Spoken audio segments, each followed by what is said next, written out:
Good morning, good afternoon, and good evening, dear friends.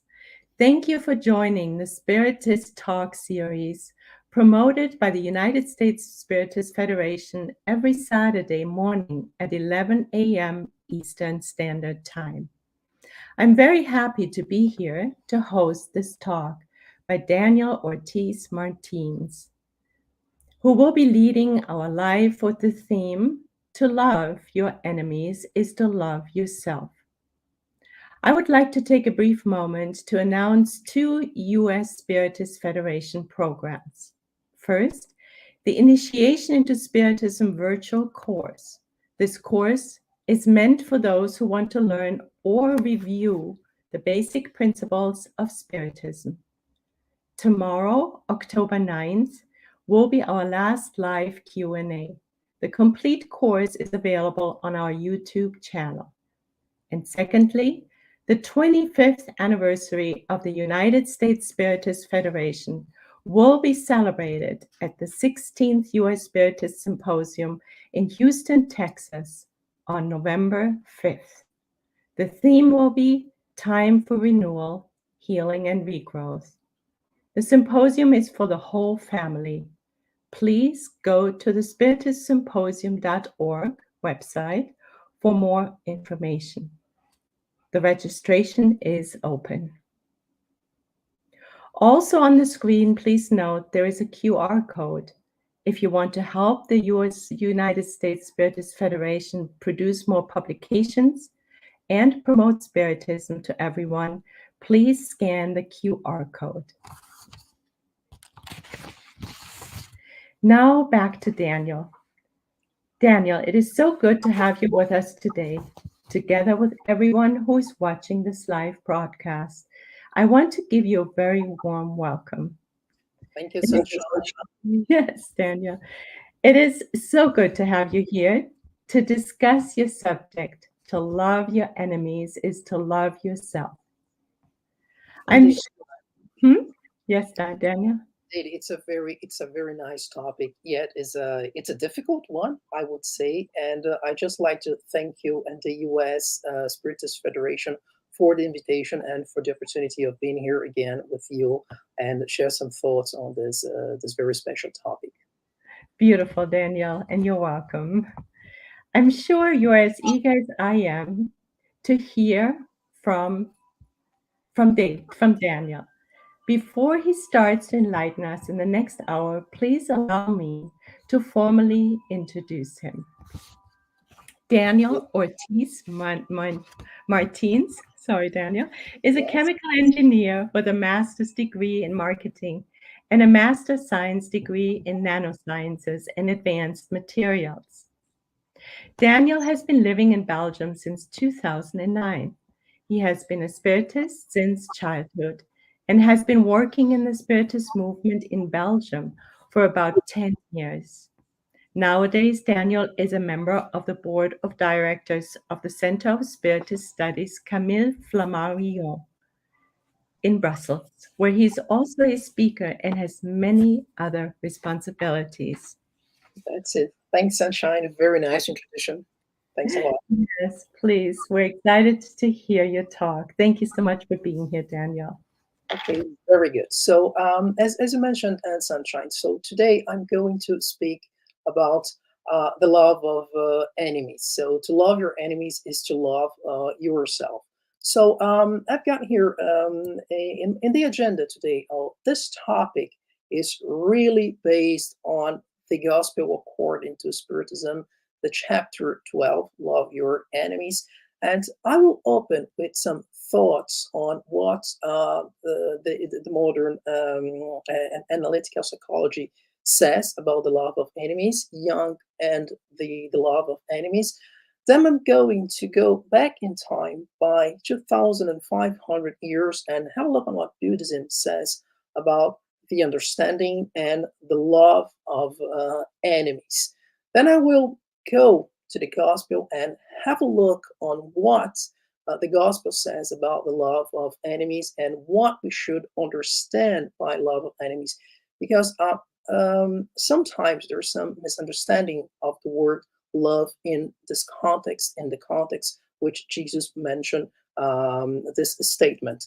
And then I'm going to share with you some thoughts that were done by one of the most notable persons ever born in America, Dr. Martin Luther King Jr., on the love of enemies. And to enter the final part of my presentation, a few words on hatred. And actually, hatred, and I like very much this definition, is the love that's gone sick. And then I will wrap up with a beautiful text coming from the book Missionaries of the Light, and that speaks about the reincarnation of Sigismund from enemies to father and son.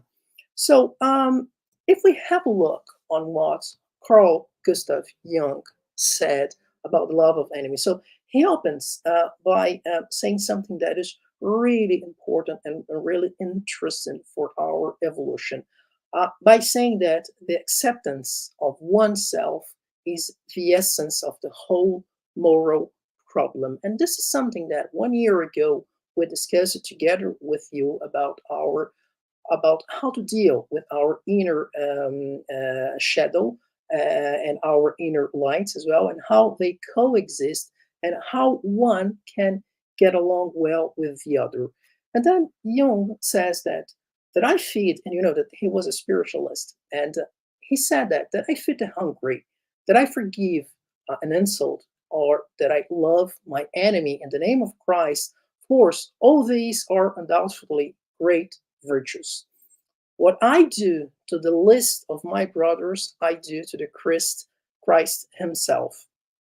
But what if I eventually discover that the least among them all, the poorest of all the beggars, and the most impudent of all the offenders, the very enemy myself, resides inside of me? That all these elements, they are within my heart, within my soul, and that I myself stand in need of the alms of my own kindness. What if I discover that myself, I am the enemy who must be loved? What then? What should we do? And then Jung finishes by saying, we say to our brother, or to the brother within us, Raka, and condemn and rage against ourselves. And this is really powerful. This is really strong. And if, as I mentioned to you, if we go back in time, 2,500 years, and we have a look on what the Buddhists say about understanding and loving enemies, the first question that they ask, and for me it's a key question: why do we have to love our enemies? And more important, how can we do that? How can we love them? One of the things that is really interesting in Buddhism is that it teaches understanding as the basis of love. I mean, when you're mindful, or as they say, when you have a very attentive mind, you start to realize that your neighbor is suffering. And then, if you have a little bit of love in your heart, a little bit of compassion in your heart, you can see that suffering, and suddenly you do not want that person to suffer anymore. And this is something we are going to see a little bit later in the slides when we talk about the reincarnation of Sigismund. When we start to see the suffering in others, compassion is born, and we no longer consider he or she as an enemy. We can love our enemies. This is a fact. This is true. The moment we understand that these so-called enemies, they suffer, and the moment we understand we want that suffering to stop, he ceases to be, or she ceases to be, an enemy. And this is a very nice reflection that we have here. When we hate someone, we are angry because either we don't fully understand that person, or we don't understand his or her environment. And the habit of having a comprehensive, a thorough look leads us to the following conclusion: If we had grown up like that person under the same circumstances and having or suffering the same experiences, and if we had lived in that environment, we would be exactly like him, exactly the same. If we had gone through the same paths, if we had worn the same shoes, most probably we would act the same. And that kind of exercise leads to a certain understanding, and that understanding eliminates our anger, eliminates our discrimination, and suddenly that person there is no longer our enemy. And we start to be able to love that person. Uh, to love our enemy is not possible unless she or he is no longer seen like that. And the only way to do that is through a thorough analysis of the person and of the situations. I mean, that particular person caused you a lot of pain in the past. Yes, that person did harm me or my family or someone else. But the right attitude, if we want to be a bigger person here, the right attitude is to ask why that happened. And when we do that, we realize that when someone is unhappy or when someone is in pain, that happiness or that pain spreads around ourselves, spreads around that person. We should never ever underestimate a person that is unhappy or is in deep pain. When we learn the art of understanding, the art of compassion, and the art of tolerance, we will suffer much less and we will inflict much less suffering around ourselves. Looking at living beings with compassionate eyes gives us a wonderful feeling, and we really start to feel integrated to the higher life, to our higher selves. And it is through this practice that suddenly our suffering diminishes and progressively ceases. Why I'm telling all that? Because now I want to show you where these teachings cross with Christianity. Now we forward time by 1700 years, more or less, and we have a look on what Francis of Assisi um, said about love, about forgiveness, about understanding. So, no one can love without forgiveness. No one can forgive without understanding. So we need to analyze. No one can understand without analyzing. And this analysis can only be done with good sense if we experience fraternity, kindness, benevolence, goodness in our hearts. Schematically speaking, so if we want either to love ourselves or to love our loved ones or our enemies, we need to learn to forgive. We need to learn to understand. We need to learn to analyze. And we need to develop fraternity within our hearts. Having said that, let's have a look on what Jesus mentioned about the love of enemies. We have a look on Matthew's Gospel. We were going to see a statement of, "You have learned that it was said, you shall love your neighbor and you shall hate your enemies." These are the teachings coming Moses, because that's what people were capable of absorbing, of understanding by then, 1200 years before Christ. But Jesus said something different. He asked something else.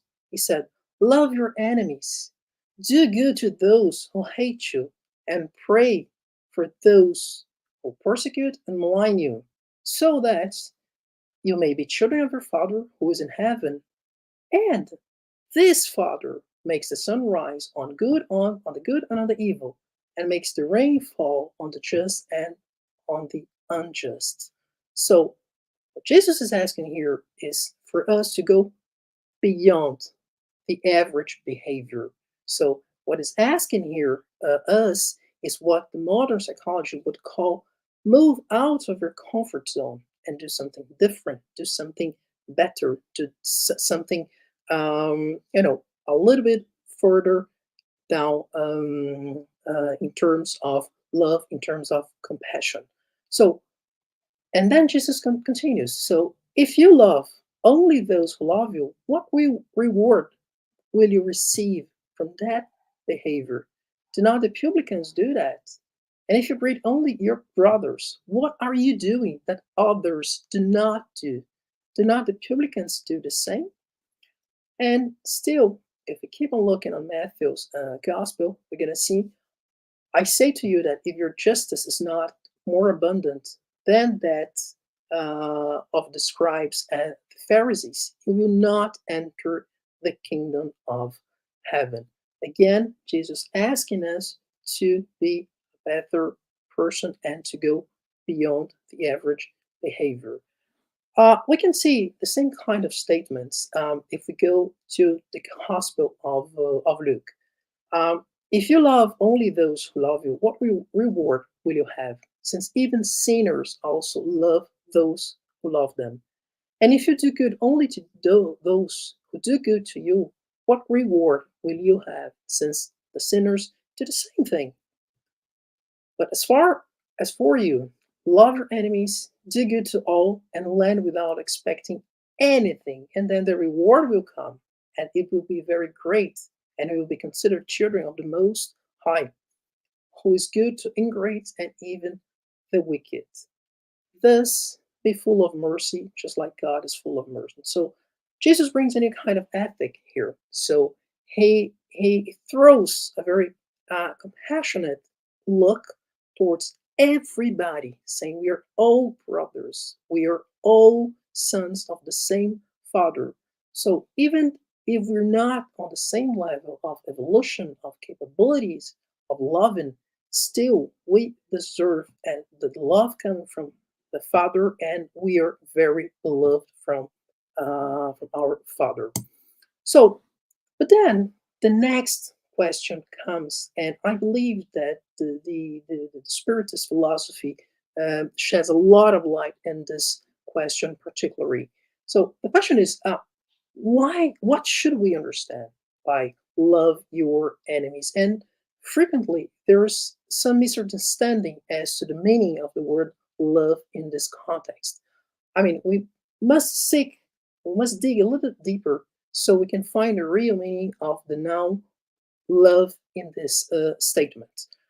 So the love for the enemies is something that develops gradually, little by little, in stages, within our limitations and according to our possibilities. Jesus did not mean that we must have for one's enemy the tenderness that one would have for a brother or for a friend.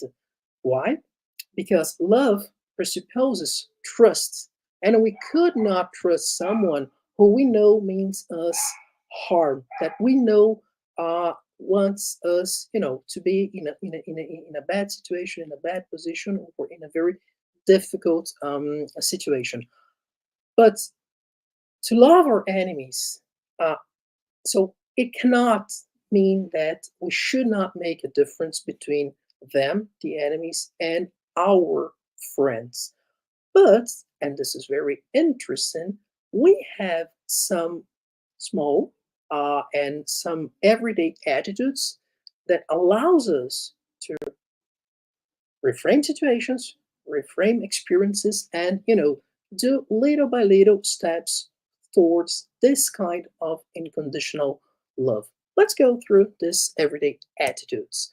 When we say we need to love our enemies, it means that we are not holding neither hatred, rancor, or desires for vengeance against that person. We need to be, as I mentioned before, the better person, the moral person in this kind of situation. It means that we we need and we can to forgive those enemies unconditionally and without ulterior motives for the evil or for for the discomfort that they have caused us.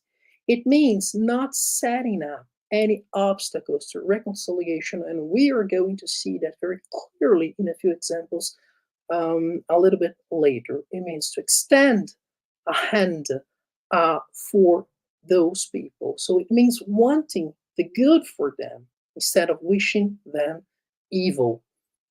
As I mentioned, it means to extend a helping hand in case of need.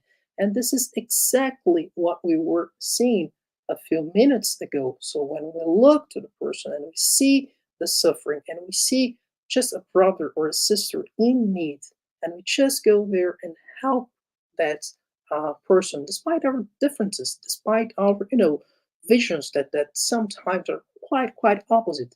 But I just see a brother or a person in need. But it also means abstaining either in word or in acts from anything that might harm those people. And to finish, Kardec concludes that finally it means repaying their evil with good in everything with no intention of humiliating them. And this is very powerful. But what sometimes we forget, and here I like to bring to your attention a few words that were written by the spirit of Emmanuel in the book Vineyard of Light. What we forget is that we can learn a lot from our enemies. As hard as it sounds, it is the truth. So, and Emmanuel says that certainly no one can readily adhere to complete union, to complete an utter union with the adversary of today. And this is true. It's really hard. So it's not something that happens like that. It takes time. But what we need to bear in mind, since we are spiritists and we believe in reincarnation, multiple lives, and so on, and in the law of action and reaction, or as the Eastern philosophies say, the law of karma, generally we owe high benefits to those who persecute and slander us. Those peoples, they are the instruments that help us work our individuality, and they compel us to make far-reaching renovations that we would rarely understand in the most serious moments of our experience. So, as he mentions here, so these are the people that point out our weaknesses, our deficiencies, and our needs that have to be met in the tasks that we are performing. And by the rudeness of the enemy, the man, usually turns red and indignant at the same time. And these people, they are courageous doctors who provide us with corrective. But it's really difficult to accept that. And sometimes you could argue by saying, okay, but Emmanuel, in another life, he was a Roman senator, he was a politician, he had a lot of enemies and so on. But if we go back 170 years ago, roughly, and we have a look on the Spiritists, Spirits book, and we go to the question 919a, it's really nice to see what Saint Augustine said about our enemies. And Saint Augustine was one of the largest collaborators of the works with Kardec and so on. And he says, in these very words, seek to know what others think about you, in the process of self-knowledge, and do not neglect the opinion of your enemies. Why? Because they have no interest in disguising the truth. That's true. Frequently, God places them beside us as a mirror in order to warn us more frankly than a friend would do. So this is quite interesting to see how our enemies could be some sort of leverage for our evolution, for our enlightenment. And to continue on that thoughts, I would like to share with you something that is very special. And this is the extract of one of the most beautiful sermons given by Dr. Martin Luther King Jr. And that happened on November 17th, 1957, in Montgomery, Alabama. And it was about loving your enemies. He opens with a very nice question, a very important question. Why should we love our enemies? So it's a difficult question. And sometimes it's quite hard to find good reasons for that. And he starts developing his speech by saying that the first reason that we should love our enemies is this one. Hate for hate only intensifies the existence of hate and evil in the universe. That's true. We know that. So if I hate you and you hit me, and I hit you back, and you hit me back and go on, we will see that that will go on ad infinitum. It just never ends. Somewhere, somebody must have a little sense, has to take the high road, and that's precisely the strong person who does that. And this strong person is the one who can cut off the chain of hate, the chain of evil, the chain of wickedness. So somebody must have at some point in time morality enough to cut it off and inject within the very structure of the universe that strong and powerful element of love. So in a way, love is the antidote here that will provide us healing from our hate or from hatred in general. And if someone does not have sense enough to turn on the beautiful and powerful lights of love in this world, the whole of our civilization will be plunged into the abyss of destruction. And this is true. We are seeing what's happening right now in the world, with wars and so on. Man must see and must realize that force begets force. Hate begets hate. Toughness begets toughness. And the other hand, charity generates charity. Kindness generates kindness. And goodness generates goodness, and so on. But if we, keep on this spiral, on this descending spiral, ultimately, what is going to happen is that we will all end up in destruction for all and for everybody. So somebody must have sense enough and morality enough to cut off the chain of hate in the universe. And that you can do only by love. And here, there's another reason why we should love our enemies. And that is because hate distorts the personality of the hater. We often think about the hated one, but not about the hater.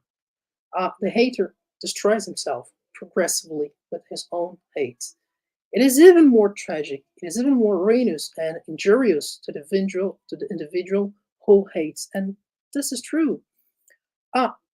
When we just begin hating somebody, we will begin to do irrational things. You cannot see straight when you hate, and this is true.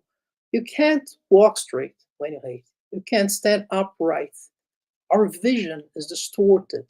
We become a pathological case. We are ill when we are hating someone.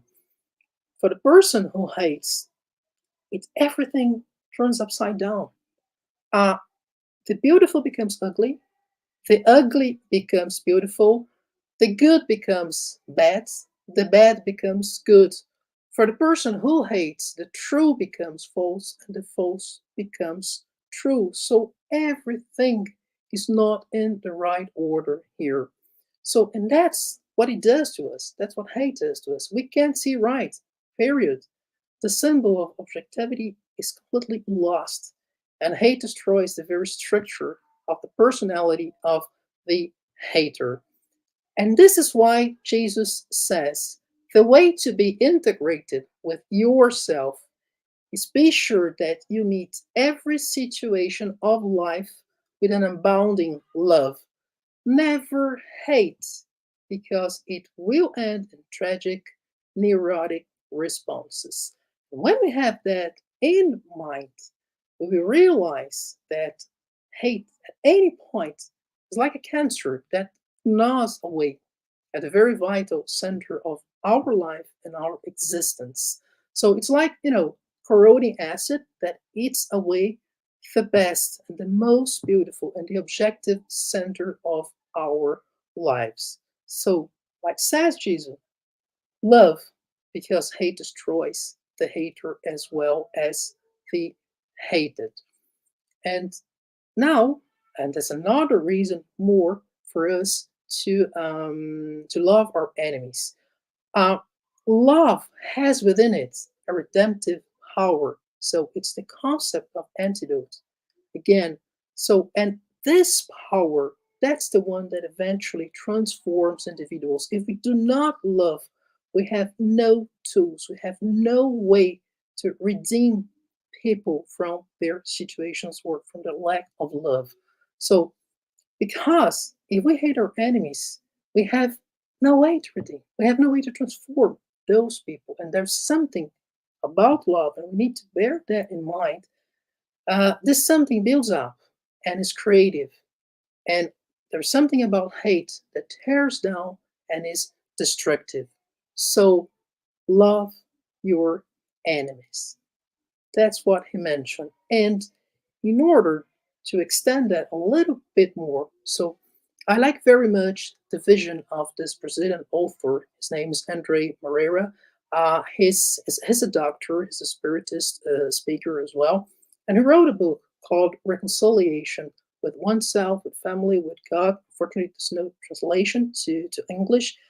Um, and he likes to think that if we analyze the people we hate, whether in the present or in the past, these people, they are not irrelevant to our lives. And those people certainly played an important roles in our lives. It is understandable that we want to punish a person. Okay, that person caused us harm, was someone who was in a position that, that someone abused that position. However, the truth is that when we hate, we are the punished ones, always. Because if there's still hate, it's because there was or there is still love. Where there's resentment, there once have been feelings, there once have been expectations, promises, interests, and wishes that at some point in time they were frustrated or they were unmet. And if the sorrow was still there, it's a sign that they are still alive in our hearts and in our souls. So, and I like very much this saying. This is something coming again from Buddha. Holding rancor is like holding a burning coal and hope that someone else will get burned. So it's like living every day with this darkness inside of us. So we keep living the pain, the betrayal, the aggression over and over and over again. So it's really hard. So in other words, it's like we remain chained to the very person we detest, we hate so much. And his or her actions continue to direct, to control our very present lives. We are not free when we hold rancor or when we hate. It is only when we accept, when we forgive and reframe our experiences that we are able to break the chains that still hold us back. And but the question that we can say right now is how we can do that, how we can forgive, how we can reframe all these experiences. Let's see two practical cases of how forgiveness frees us and how previous bad experiences can be turned into positive ones, can be reframed, and can receive new colors. First example I'd like to share with you, it's from um, the book called Drums of Angola, which is not a translation yet to English. And at some point in time, it tells the story of a lady called Eusalia. And she's a highly illuminated spirit, and she works at the Umbanda religion, which is one of the African Brazilian religions present in that country. And in that, when she's working there, she presents herself in the form of an old black woman, and she's known as Granny Catherine, because that way she can inspire some sort of maternal love when she's talking to people. But most important is that in her penultimate incarnation, she had been a slave in Brazil, and in one of the most terrible episodes in our story, more than 350 years of slavery. And she was kidnapped from Angola. She was the healer, and she was the midwife of her people. Until one day, she fell victim of Sinhazinha's wrath. She was the landowner of that property, and she was the owner of the slaves. Rosalia was taken, and she was tied to the trunk, so-called trunk. It's a wooden pole where people fortunately used to torture the slaves. And in that trunk, she was whipped to death. She was already an illuminated spirit, and no rancor remained in her soul. And sometime later, as a proof of that love, of that evolution, she asked to return to Brazil and to help Sinhazinha, the lady who was her, murderer. A few years later, her demand was granted, and she reincarnated and was no longer black. She was no longer a slave. She was rich, she was wealthy, and she was educated. What happened one day, a desperate father knocked at her door, and he gave him a girl, and that girl has been rejected by her mother. That girl was very strange, sick, and she had leprosy. In spite of all of that, Rosalia adopted her, and that girl grew up. And in spite of being much loved, she caused a lot of trouble. But through that love, something changed in that girl. A few years later, that girl disembodied in her arms, and when Rosalia returned to the spiritual world, she was welcomed in tears of gratitude by the little one, the little girl, who transformed herself back into Sinhazinha in front of Rosalia. This is the power of love. So Rosalia decided to cut this chain of hate that was there. And thanks to her love, she paid back all the anger, all the hate with love. And she was able to transform that lady into someone, into a beloved one. But then we have another case, and this one is really interesting, and we can find it in the book Missionaries of Light, that was written by Chico Xavier and dictated by the spirit of Andre Luis. It tells us at some point in time the story of Sigismund. Sigismund, he was about to reincarnate as the second child of the couple Adelino and Rachel. Those three, they had been the protagonists of a very painful, dreadful tragedy in a previous existence. After a mad, crazy passion, Sigismund murdered Adelino in a regrettable armed competition. It was a duel, and he had led Rachel astray. And the poor creature, she found her way to the brothel. So that was really sad what happened.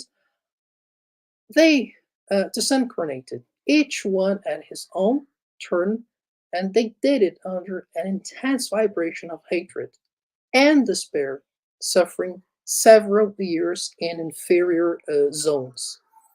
Later, through the intercession of redeemed friends, through real love, the former spouses, obtained the return to the physical body, and with the idea to sanctify the sentimental ties and to reconnect to the old adversaries. But, as we know, it's often the case, heroes in promise, they fail in fulfillment. In possession of the blessed physical life, Adelino, he refuses to forgive. And even before the reincarnation of the former adversary, he already was manifesting himself against any kind of help. He repels him vigorously every time he goes to sleep, and the dreams start to come. When they arrive at Adelino and Rachel's home, Alexander and Andrea Louise find Sigismund deeply depressed because of the situation he was facing with Adelino. Then Alexander starts to console him, calms him down. And why that? Because Sigismund had taken that imbalance very, very far, too far, and he was accentuating his own sufferings. Alexander quickly intervenes so the tension can be relieved. And then there's a beautiful dialogue taking place between Adelino and Rachel, and he confides his nightmares to his wife. And he says that he's been systematically dreaming of a man that approaches him as a vigorous enemy. And as soon as he gets into bed, he instinctively feels a shadow approaching him. Troubled, he sees that a man approaches him, extending his hands like, a common beggar begging for help. But as that man stares at his face, there's this inexplicable terror and fear that invades his spirit, and he cannot understand that situation. So we could say, again, at the light of psychoanalysis, so we could say that this is something that was in his unconscious, but actually that was one of his memories from a past life. He says, I have the impression he wants to murder me in the back. On certain occasions, I try to reach out to him, overcoming the feeling of dread. But I always run away in a mixture of hatred and a mixture of repugnance. During their sleep in that very night, Adelino and Rachel, they are disconnected from their bodies. We know that the paraspirit does that when the physical body is sleeping. And Alexander approaches him, Adelino, because he was a problem. Rachel was a far more evolved person. And he calms Adelino down and proceeds to the reconciliation process between him and Sigismund. And Sigismund, he confesses quite quickly. He says, this ghost drives me crazy. I feel sick. I feel unfortunate. I feel miserable. And then a beautiful dialogue starts between Alexander and Adelino. And the question he does here is really interesting and it's really beautiful. This is how you receive the unhappiest brothers? Where did you put the notions of human solidarity? It is always very easy to love friends, to admire the good ones, to understand intelligence, to defend the family members. But we are not quite yet there. So we have not reached the final redemption. And this is why the adversary is our efficient destructor. Hold on a minute. That's where this message links to what Emmanuel was saying in the book Vineyard of Light. And then he gives a recommendation. For me, this is a very practical one, and we can apply to our everyday lives. Alexander says, embrace with charity the beggar who knocks at your door when you have not yet acquired enough light to welcome him with the love Jesus taught us. Behold the poor brother that is asking for your help. Look at his state of humiliation and need. Imagine yourself in his position and reflect. Wouldn't the cruelty of others tear your soul to pieces? Same kind of reflection that we were discussing in the beginning of this talk. Would you appreciate that someone would classify you as a ghost just because of your displays of suffering? And then Adelino, when he was confronted with all of those reflections, he was crying a lot. Alexander introduces him to Sigismund. Adelino did not hesitate for a moment, and in spite of the great intimate effort, it was with great difficulty that he did that. He went there and he shook his former adversary's hand, deeply moved. Forgive me, brother, Sigismund said with infinite humility. And that's a beautiful scene that happened. The Lord will reward you for the good you're doing for me. And then Adelina says, you're welcome. I will be your friend. And then something that was unexpected happened. The former murderer bowed respectfully and he kissed Adelino's hand.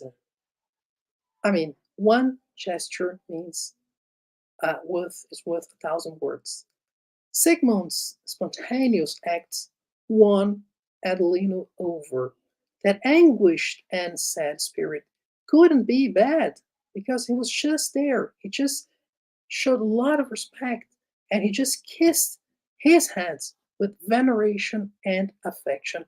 And that's here that we see the power of forgiveness and the power of love. Because then a singular phenomenon just took place. Adelino's spiritual organism seemed to get rid of heavy clouds, of a heavy crust that broke from top to bottom, revealing its luminous characteristics. A soft radiance now was hallowing his personality, revealing his high and noble condition. The forgiveness had been sincere, and those thick shadows of hatred were effectively dispelled and they simply disappear. And this is the end of my talk. I thank you very much. I leave you with this really beautiful message from Joanna of Angelis from the book Offering, saying that on earth, no one advances without the challenge of obstacles, provocations, enemies, and so on. What they accuse you of, they lack. And most important, ours is the task of light against darkness, of love against hate. This is what is expected from us as Spiritists. They have become your enemies, but do not become anyone's enemy. Thank you very much. Thank you for listening. Daniel, thank you so much for your wonderful talk. Really helping us, helping us to understand the importance of humility, self-forgiveness, hetero-forgiveness, and of course, love, which all of this is an expression of. Exactly. So thank you. It's very touching. Yes. Yes, it's really good. Let me apologize. So because of the noise here, so I had some problems with my computer. I had to move from a different room. I'm sorry, it's not soundproof. Apologies for that. It was wonderful. We didn't even hear it. Your words were so important. We couldn't hear anything else. Thank you, Dan. It's very kind. It's very nice of yours. Thank you. You're welcome. So now we are open Questions, yeah. for comments and questions from the audience. And we have already a question by Yasko Aravakava. And she says, hi, by understanding we're imperfect spirits, still in evolutionary construction of their moral values, I wonder if the followers of Spiritism may be better off in loving their enemies. I wouldn't say better. It's a really good question because sometimes I have the impression that, oh, we're spirits, we know a lot of things, and we could do this, and that. But the things that I wouldn't say better off, but we are more accountable. We have more responsibility in the sense that we've been studying all these elements, all this philosophy, and the more you have in terms of lights, the more responsibilities you have. so you have on your shoulders. So actually, again, so at the end of my talk, I said that one gesture is worth 1,000 words. So, and I really like one phrase coming from Francis of Assisi, and he used to say that the gospel is there to be preached, if necessary, with words.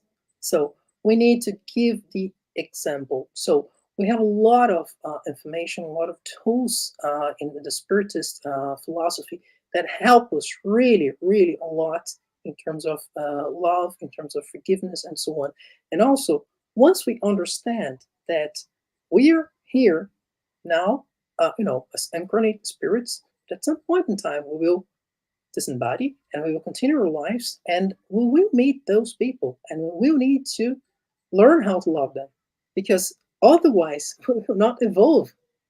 So, so there's a lot of responsibility, I would say, on us. Exactly. Yeah. Thank you, Daniel. Yes, it is very important to also keep the bigger picture in mind, right?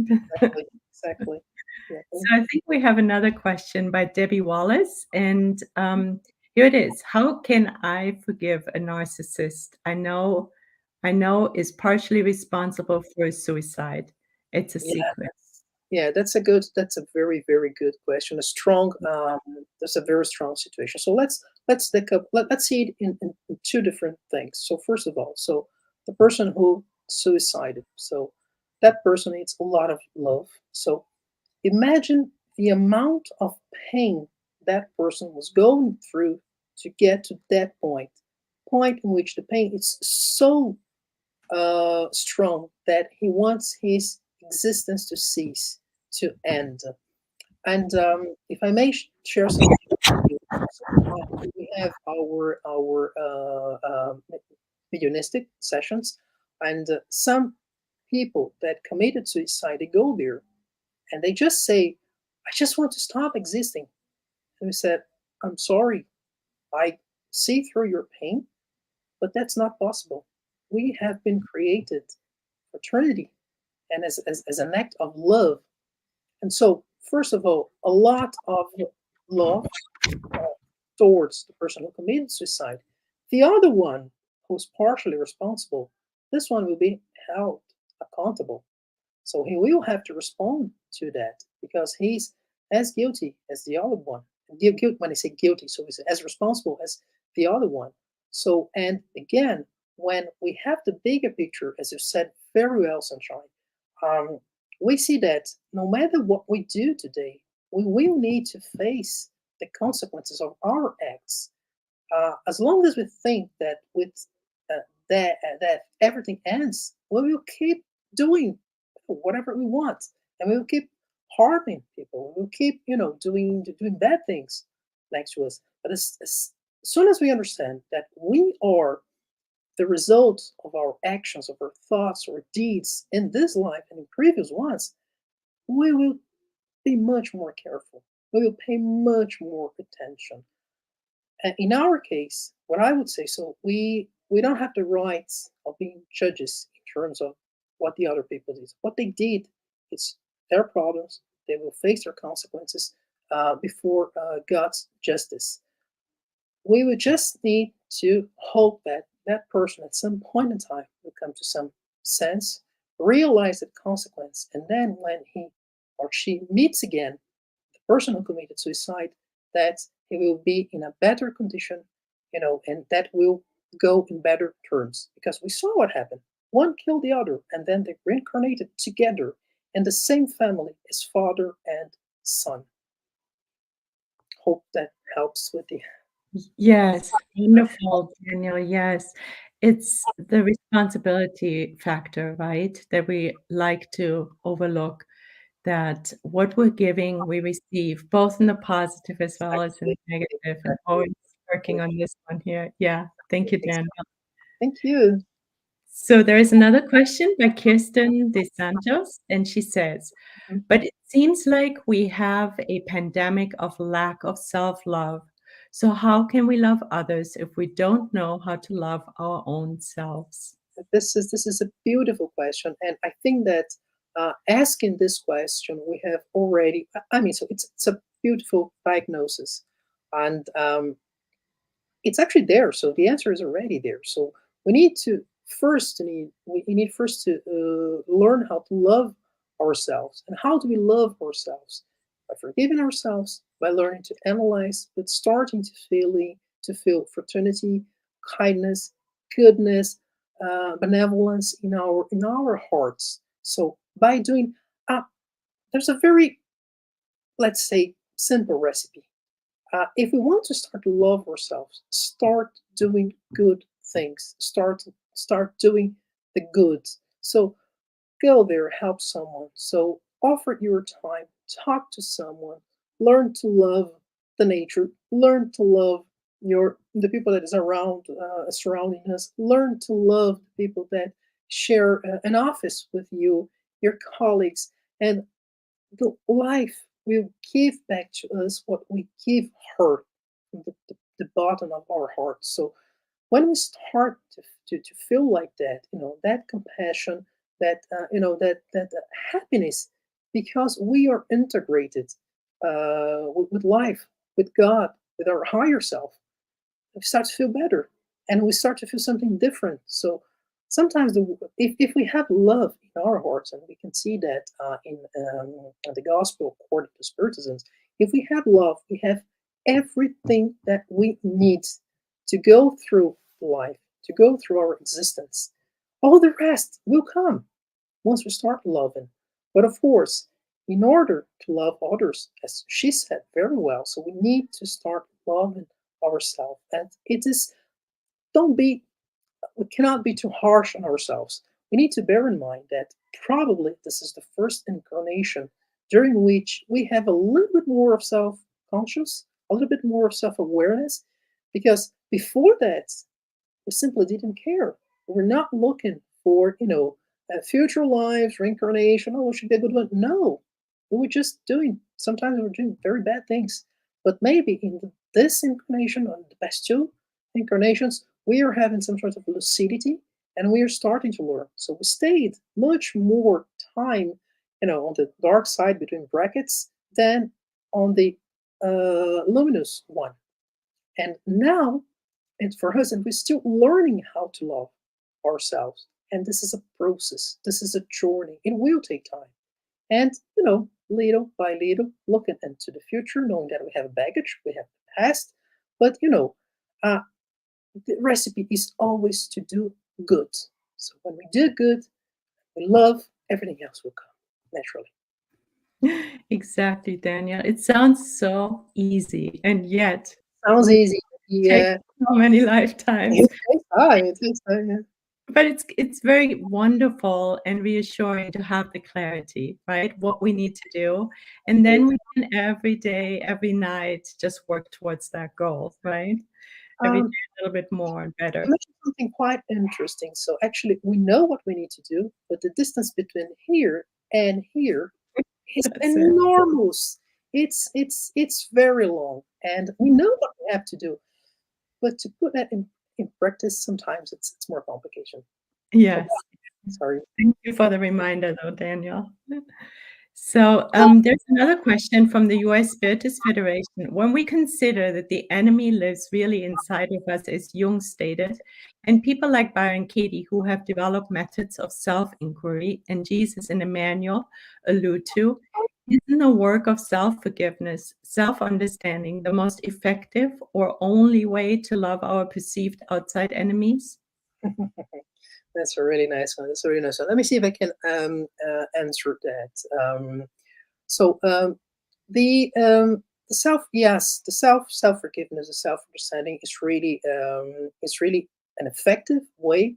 But what we have to bear in mind again, and again, someone asked something about our responsibilities or spirits better off and so on. So sometimes we think as spiritists we are better off than everybody else because we have access to information that some people sometimes do not have. But we need to bear in mind that God is a beloved Father, and He wants the good for every single son, every single child of His own in the world. We respond very well to the Spiritist teachings because there's something inside us that, is vibrating at the same frequency as the spiritist thinking. And this is beautiful. But as I mentioned to you, and that's what I like to do when I do my talks. I start to play with the timeline. So I go, so we go back 25 to 2,500 years, and if we take into consideration the fact that Jesus is teaching us all this stuff through different people, through different missionaries in our existence, in the history of humanity, about 6,000 years, ever since we started to write. So sometimes the person who goes there and says something is a different one, but the content is the same. We saw Emmanuel, we saw Carl Gustav Jung, we saw Buddha, we saw Jesus, we saw Kardec, we saw Francis of Assisi. They're all saying the same thing. And God loves us so much that let's see to which method or to which philosophy you are going to respond better. We respond quite well to the Spiritist teaching. Some people will respond better to Byron Katie. Some people will respond better to Buddha. Some people will respond better to Confucius, and so on. So, but the thing is that in order to ensure that the message gets through, our Holy Father from time to time sends different messengers, and these people, they ensure that the same message is spread around the globe, not only this globe, but everywhere. So I think it's hard to say that one is better than the other, but I think that we should say which one is the more suitable. So that person there will respond better. We were speaking about suicide. So suppose that we have someone that is about to commit suicide, and I go there and say everything about Emmanuel, everything about Kardec. The person probably will not respond, but she might respond to something different. And once she does, and she's in a better condition, maybe I can say something about Jesus, about Emmanuel, about everybody else. So I think that as long as it comes from the heart, as long as it comes from the very beautiful condition of being human, of being a human being, it's, and if it's efficient, for me, that's good. Thank you, Daniel. Exactly. And just within one lifetime, we change and we need messages from different areas too, right? Everyone puts the light on our needs in a different way. To give you an example, so again, going back to the mediumistic groups that we have here. So we are at the heart of Europe, right? So we have here in Brussels about 180 different ethnies, nationalities, something like that. And that has reflex when we're working with a hedonistic group. So we have different nationalities that come as well. People from India, people from China, people from Middle East, and so on, that goes there and they work. Sometimes the language is a little bit different, the way that things are put there, but their hearts are vibrating at the same frequency as ours, and that's what matters. Exactly. It's the heart again, right? It's the heart. It's the heart again. So it looks like those are the questions. Oh no, there's another one. Are you available for another one, Daniel? So it's from the United States Spiritist Federation again. In this time of so much division and lack of tolerance of different opinions, how can we rise above it and avoid getting contaminated by the inferior energies that it brings to us? Yeah, this is a really, really good question. I like it because we can develop it so much. So first thing, let's put in practice what we know. So very simple things like praying. So when we pray, what we are doing. So we are getting in touch with higher spirits, higher energies. So we are attracting toward us sometimes energies that really have a healing, a calming power. And that the first thing is that, and I like that very much because Divaldo Franco, through his books, and Joanna of Angelis, she says that a lot. So when we pray, it's like we are just spreading light around ourselves. It's like we are entering in a room that is really a mess. And then by praying, so we will spread light, the mess will still be there, but we will know the job that we need to do, the work that has to be done. So, first of all, praying, first of all, trying to keep the faith in the Spiritist teachings and what Jesus said. Um, I think that we need to establish a very close relationship with our mentors, with our spiritual guides. They are our friends. Sometimes they are our family.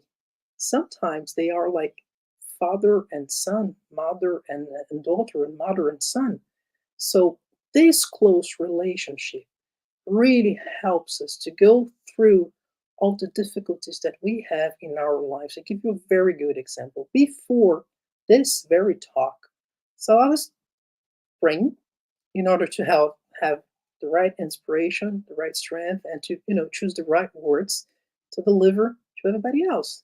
And I was talking to my guides, to my mentors, like I was talking to my father, like I was talking to my mother. And that's relationship is really soothing. It really helps us to go through. And again, so when we look into the gospel, Jesus' gospel, the gospel according to Spiritism, so we know when we, instead of getting into fights, we need to fight. We need to understand that the universe vibrates in the frequency of reconciliation. And when we want to reconcile, when we want to shorten distances rather than increasing gaps, we find a way. We find a common ground. We find common understanding, and we have in maybe it's my perception, but I think that we have this responsibility. We have this obligation as spiritists to be the higher persons, to be the moral persons. If you look again into the gospel according to Spiritism, so there's this chapter I love so much is the number 17, be perfect, and there you can find this kind of practical guide called the moral person. You have all the qualities of a person that is really illuminated, and that's beautiful. We have a very strong recipe there to develop more illuminated spirits, better people. And really, when in troubled times, I really like to read that extract. For me, it's one of the most beautiful in the Spiritist philosophy. I Thank you. hope that helped with the question, with the answers. Oh, yeah, definitely. What I heard is prayers, and of course, they connect us also to our hearts more. And Exactly. then also just rereading chapters, right? Just using the gospel, opening it up, and boosting our capacity to love more, right? Yeah. Exactly. And the thing, I think that what we should tell ourselves is that how do we put that in practice? How do we all those teachings? Because we have a lot of knowledge in the Spiritist philosophy, but how do we put them into practice in our homes, in our jobs, in the universities, at school, in our family? How do we do that? I think this is the question that we have to try to answer every day. Yes. And I'm guessing charity is a good guideline. Exactly. Yes. Exactly. Yes, it is. It Yeah. is. And I think, do we have another question? No? Yes, we do. All right. And I think that may be our last one. So Oh, this that's a is good one. yeah, this is from the International Spiritist Council. What impact does hate or lack of forgiveness have on our physical and mental health? Yeah. So we had uh, two very strong examples during the talk.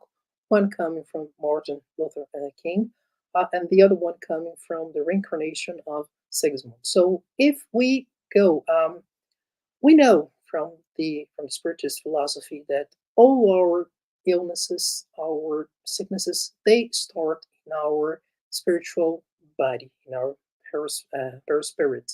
So when there's some imbalance there, and if this imbalance remains for too long, so it will go through our physical body, and we will get sick, and we will have some consequences.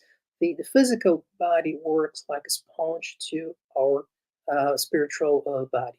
So having that in mind, so if we keep on hating, if we keep on feeding the rancor, if we keep on feeding, this horrible situations, and leave and not forgiving, this will remain in us. This will remain in our spiritual bodies, and at some point in time, that uh, will be transmitted to our physical bodies.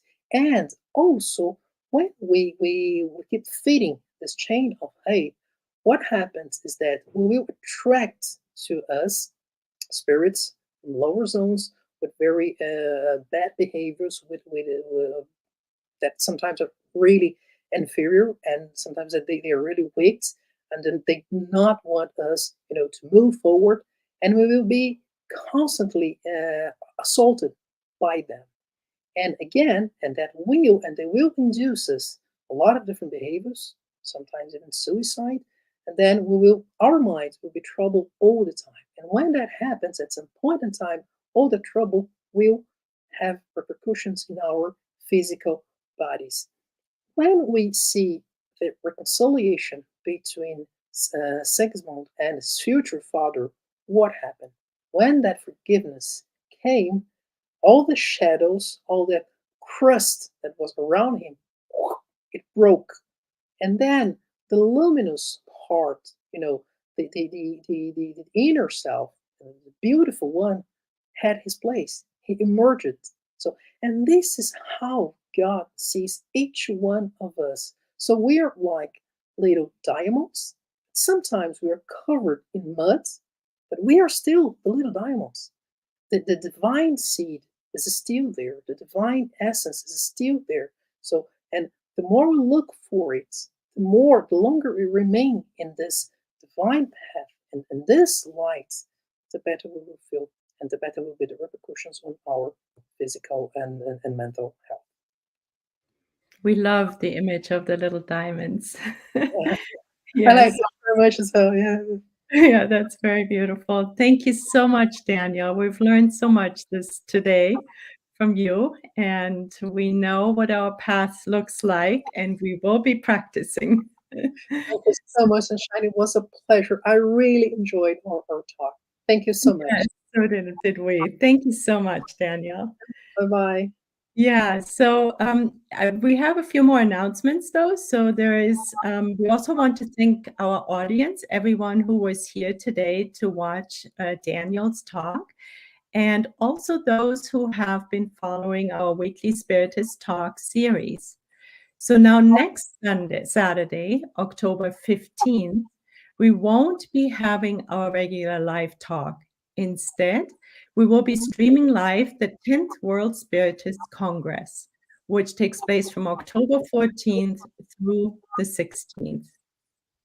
For more information, please go to the United States Spiritist Federation website or to www.10, that's the numeral 10, CEM.com. So please join us next week for this special event. As we're about to end our live today, I would like to remind everyone again of the upcoming 16th U.S. Spiritist Symposium on November 5th in Houston, Texas. Make sure to register your whole family so we can spend a full day of learning more about Spiritism and sharing our life experiences and friendship. Let's also celebrate 25 years of the United States Spiritist Federation together.